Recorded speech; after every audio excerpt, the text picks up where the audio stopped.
Selamat bertemu kembali di kelas probabilitas dan statistik. Kali ini kita akan masuk di pembahasan bab ke-6, distribusi peluang diskrit. Ya, distribusi peluang diskrit ini ada 5 jenis yang akan kita coba diskusikan. Yang pertama distribusi Bernoulli, kemudian distribusi binomial, distribusi binomial negatif, hipergeometrik, dan yang terakhir adalah distribusi Poisson. Pembahasan pertama, distribusi Bernoulli. Ya, pengertian distribusi Bernoulli ini syaratnya yang pertama, percobaan atau kejadian hanya dilakukan satu kali.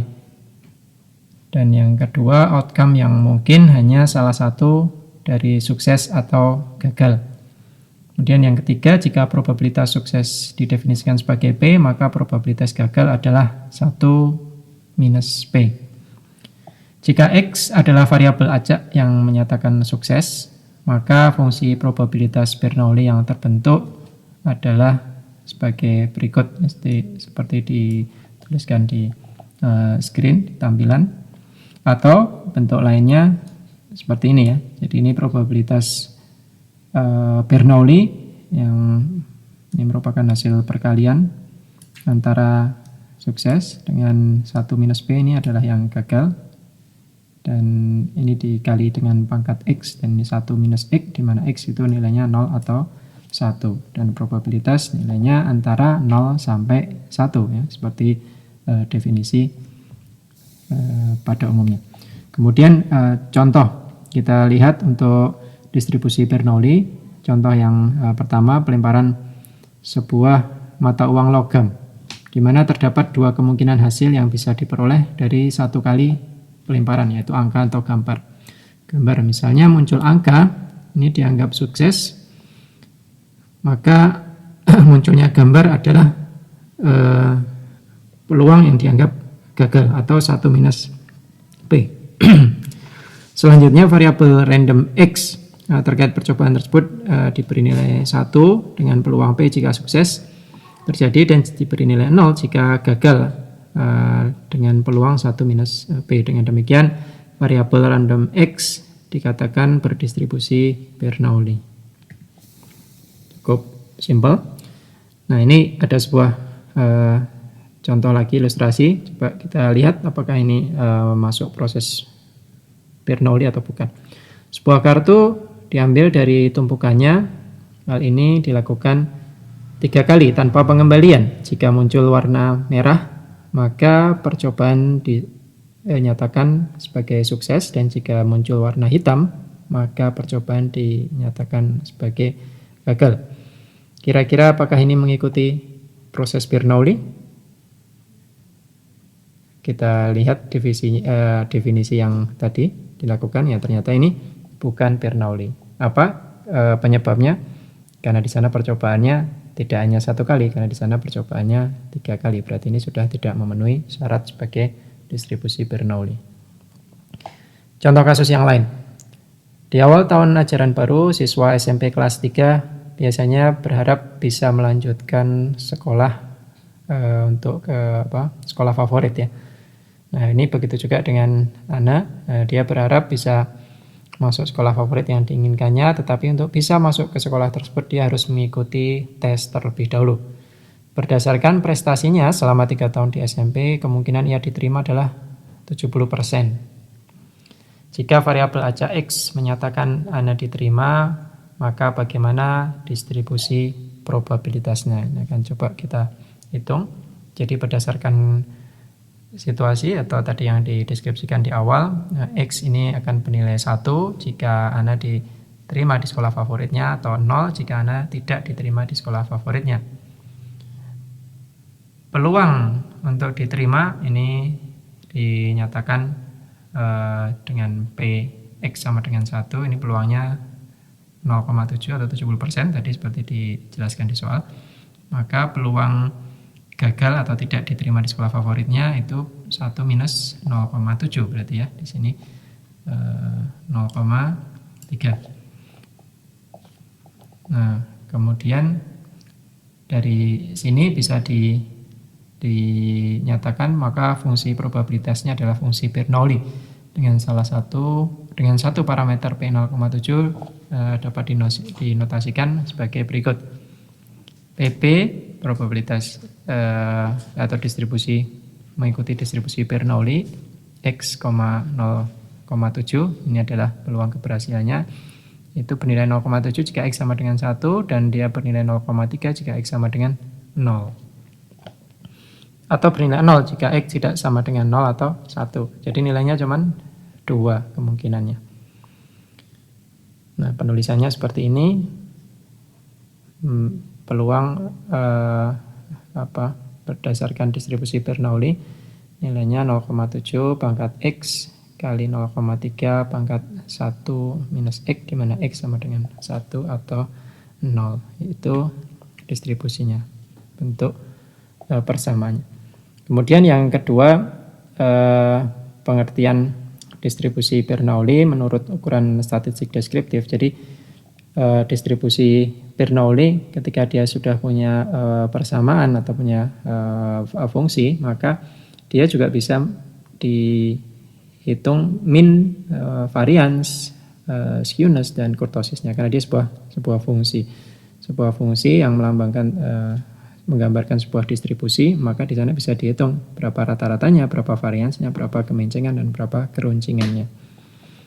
Kemudian, nah ini dari rumusan ini, statistik deskriptif untuk Bernoulli, kita bisa melihat, berarti min-nya nilainya seperti ini, nilai harapan matematis, ini sama dengan fungsi peluang keberhasilannya. Kemudian untuk varians ini berarti peluang keberhasilan dikalikan dengan kegagalan.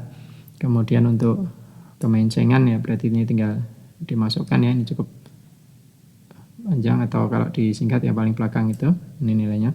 Kemudian untuk kurtosisnya, untuk distribusi Bernoulli, nah, ini rumusnya. Pembahasan yang kedua, kita masuk ke distribusi binomial. Nah, distribusi binomial ini erat kaitannya dengan pengendalian kualitas atau quality control. Kalau yang di awal tadi terkait sukses dan gagal, kalau yang distribusi binomial ini biasanya dipakai untuk quality control. Distribusi binomial harus memenuhi syarat. Yang pertama, percobaan itu terdiri dari n pengulangan. Nah, ingat di awal tadi hanya satu percobaan, kalau di sini bisa terjadi n pengulangan. Tiap pengulangan memberikan hasil yang dapat diidentifikasi sukses atau gagal. Jadi pada percobaan pertama sukses atau gagal, kemudian diulang lagi, percobaan kedua ada sukses atau gagalnya. Probabilitas sukses dinyatakan dengan P tetap konstan atau tidak berubah dari satu pengulangan ke pengulangan lainnya. Sedangkan probabilitas gagal adalah 1 minus P. Persis dengan yang Bernoulli, tapi di sini ada pengulangan, notasinya juga sama. Jika setiap pengulangan atau pengulangan lainnya saling bebas, jadi pengulangan satu dengan pengulangan lainnya saling bebas, saling tidak berhubungan. Banyaknya X sukses dalam n pengulangan suatu percobaan binomial disebut sebagai variabel random binomial, sedangkan distribusi probabilitasnya disebut distribusi binomial yang dinyatakan sebagai berikut. Ini persamaan distribusi binomial, ini seperti ini. Jadi sama setiap persamaan, setiap fungsi ada persamaannya.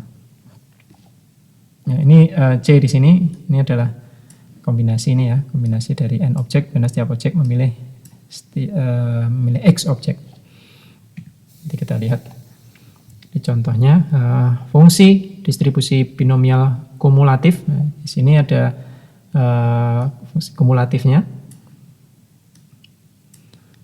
Beberapa ukuran statistik deskriptif binomial sama dengan yang Bernoulli, maka ketika ada fungsi, ada persamaannya, maka di sini bisa diketahui atau bisa dihitung juga berapa rata-ratanya, berapa varians dari fungsi tersebut, berapa kemencengannya, berapa keruncingannya, ya. Semua menggunakan persamaan seperti yang sudah ada di sini.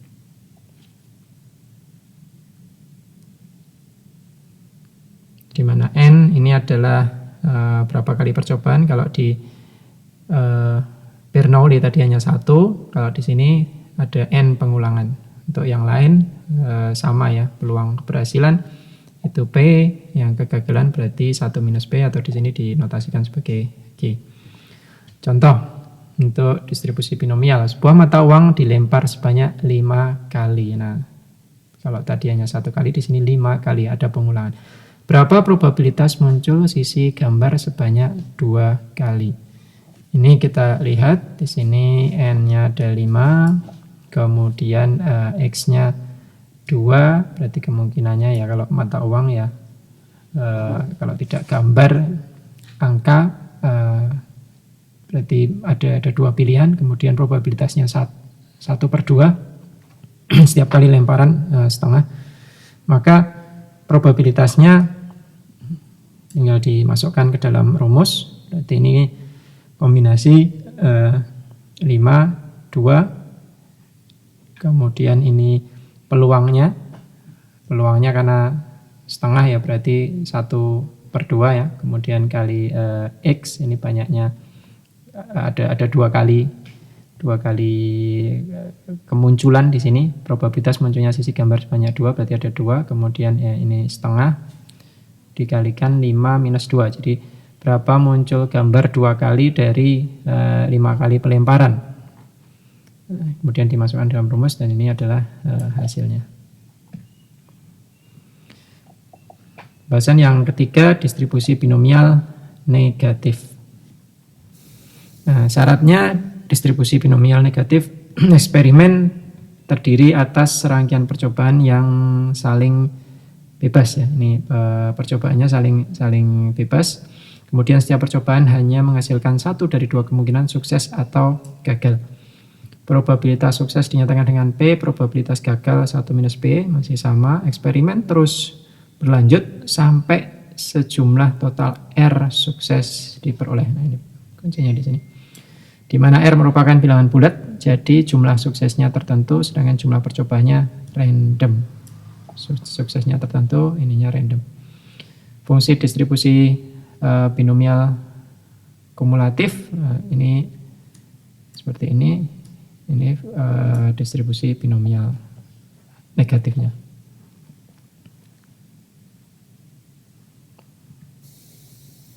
Beberapa ukuran statistik deskriptif binomial negatif sama dengan yang sebelumnya, Bernoulli dan binomial. Kita juga bisa menghitung berapa reratanya, di mana R tadi sudah kita definisikan ya, berapa sukses yang diinginkan, kemudian ini varians, kemudian ini kemencengan skewness, dan ini keruncingannya kurtosis.